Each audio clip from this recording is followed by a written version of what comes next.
Hello friends, in this lecture we shall discuss mock test with explanation relating to Advanced Bank Management Caiib. We have certain multi-option questions and we are going to discuss those questions.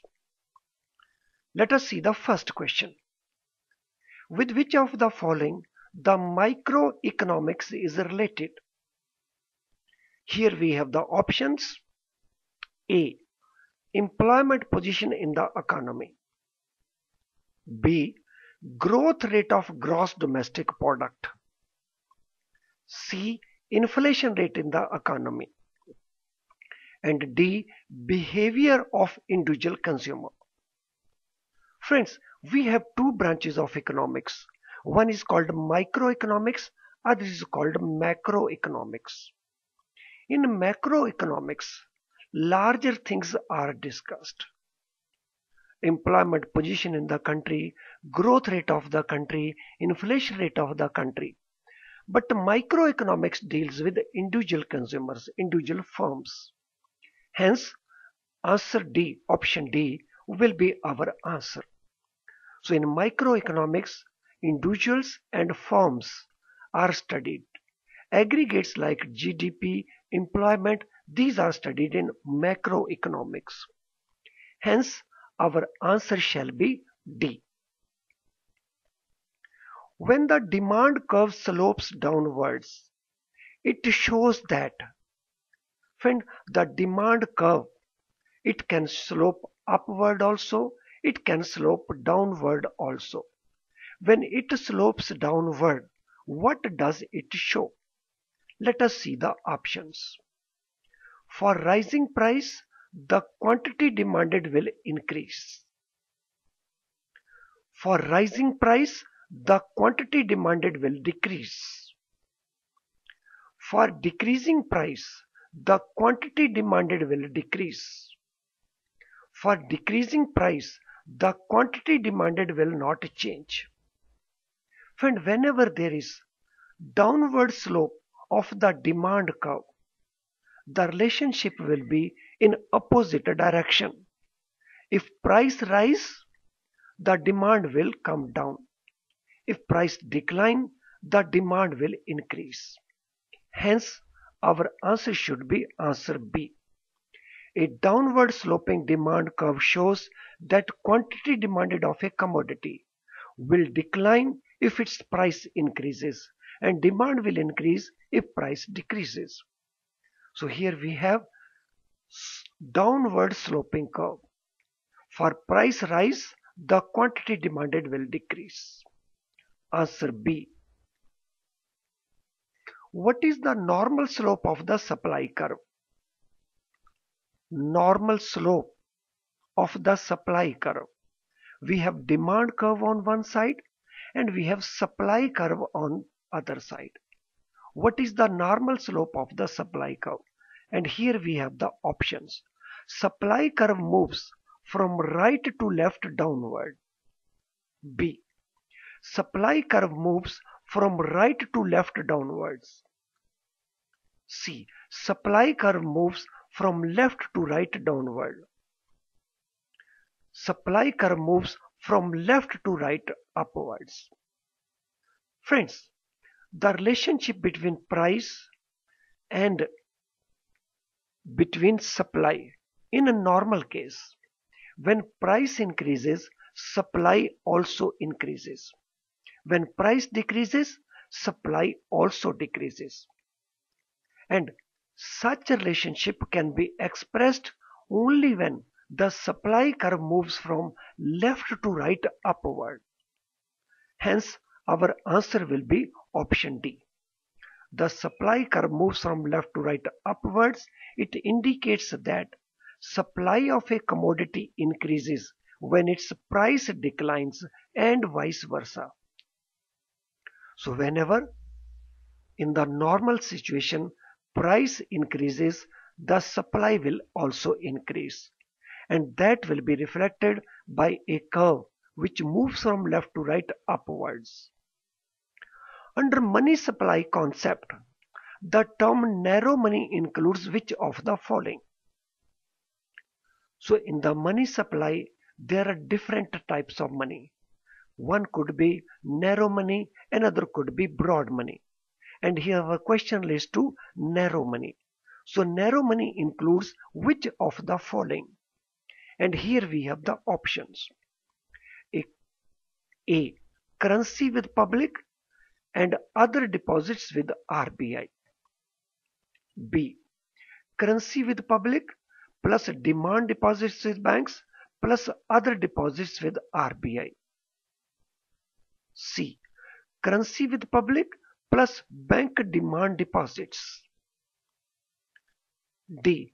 Currency with public plus bank deposits plus post office deposits.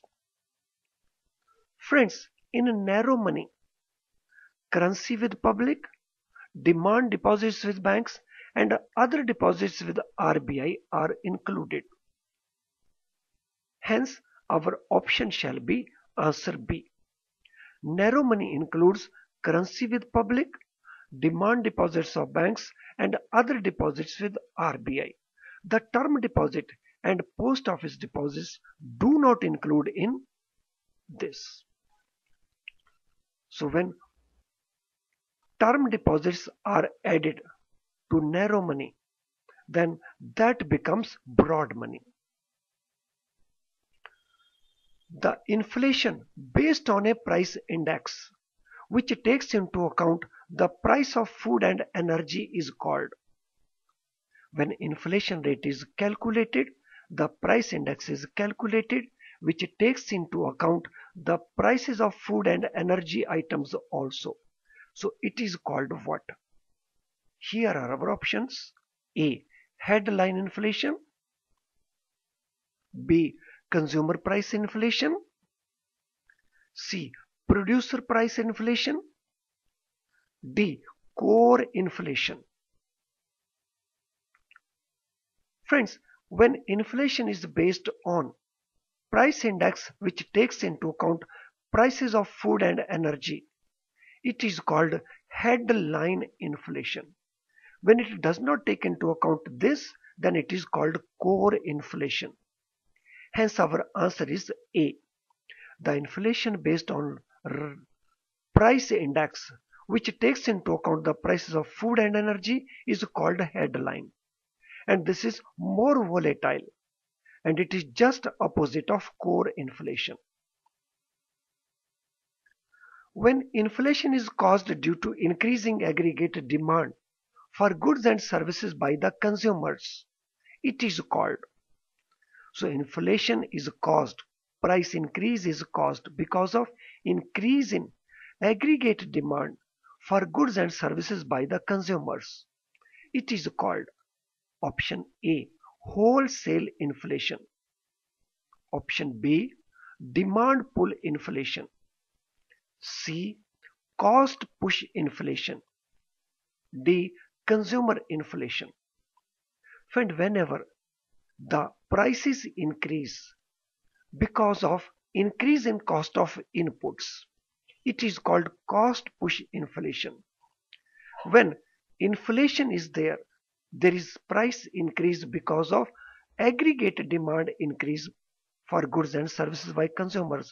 So that is called demand pull inflation. Hence our answer is B. When inflation is caused because of increasing aggregate demand, it is called demand pull inflation. Here, more money comes in the hands of the consumers and they demand more goods and services. If supply side is not matched, then it will lead to demand pull inflation.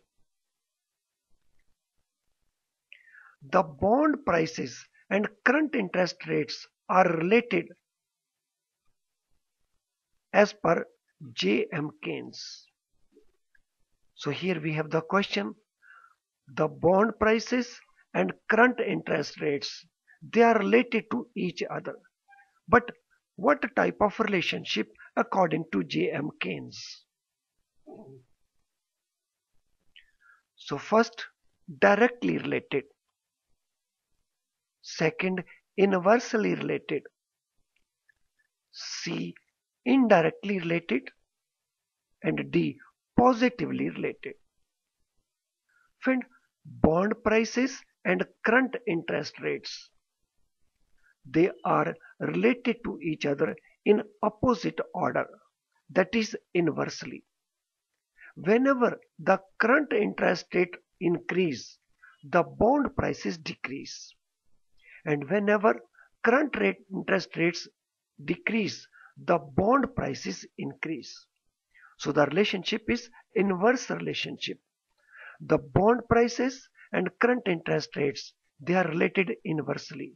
This means if current interest rate move upwards, the bond price will move downward and vice versa. For the purpose of liquidity preference theory of interest, J.M. Keynes assumed a simplified economy with two assets only. So according to liquidity preference theory of interest, J.M. Keynes, the propounder of that theory, he made assumptions of a simplified economy where only two assets exist. Which assets these are? Let us see our options. Money in the form of currency or bank deposits and long-term bonds. Money in the form of currency and bank deposits. Monetary assets and physical assets. Financial assets and physical assets. Friends, according to J.M. Keynes, for the purpose of liquidity preference theory, two types of asset exist in the economy, and these are money in the form of currency or bank deposit, that is one asset, long-term bonds, that is second asset. Hence, our answer is A. For the purpose of liquidity preference theory, Keynes assumed a simplified economy, and these two assets are one in the form of currency or bank deposit and other in the form of long-term bonds.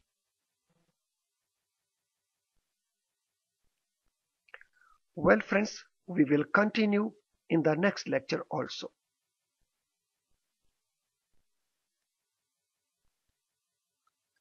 Thank you for watching this video.